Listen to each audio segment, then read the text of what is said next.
We were singing at a World Missions Conference one time, and a guy came up and sat down beside us at lunch and said, "Would you like to go to Northern Arkansas and sing?" We said, "Sure, we'll go any place." And he said, "Well, I'm chaplain at a prison up there." And we did one of our services, and we were very well received because we do Christian rock and roll. So we just related to the men, and they enjoyed the fact that their family had come to minister to them.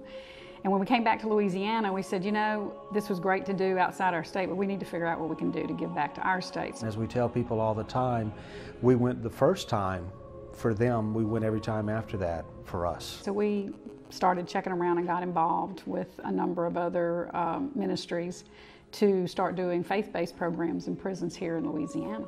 And then corrections and safety recruited him and said, look, we're going to put together a program that 1 year before these people are released from prison, we want to take them through exercises to fit them for reentry. DOC needed to develop this pre-release program, and the chaplain there at the time knew that Michael had the time possibly to provide some assistance with it.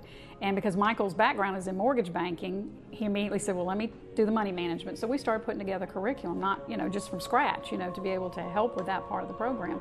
Well, that part went so well, they said, well, Michael, can you do something else? And he went, well, yeah, we could do relationships. We did a Marriages That Matters class at Dixon Correctional Institute, and to our knowledge, we were told that it's the first marriage class that's ever been in a penal institution in the United States. We've developed the financial literacy classes for offenders, parenting classes for the offenders, as well as communications and relationships, and our Read to Me Daddy program that we instituted. This beautiful story of the fact that they're now videotaping an incarcerated mom and dad reading a book to their child. And then they're sending that video and that book back to that child who's not in prison. So anytime the child wanted, Dad could read them that book. And we have heard stories of children that would walk up and touch the television screen because it was their dad reading to them. And it had a dual purpose. You had a lot of fathers that pushed themselves to learn how to read better in order to do this for their children.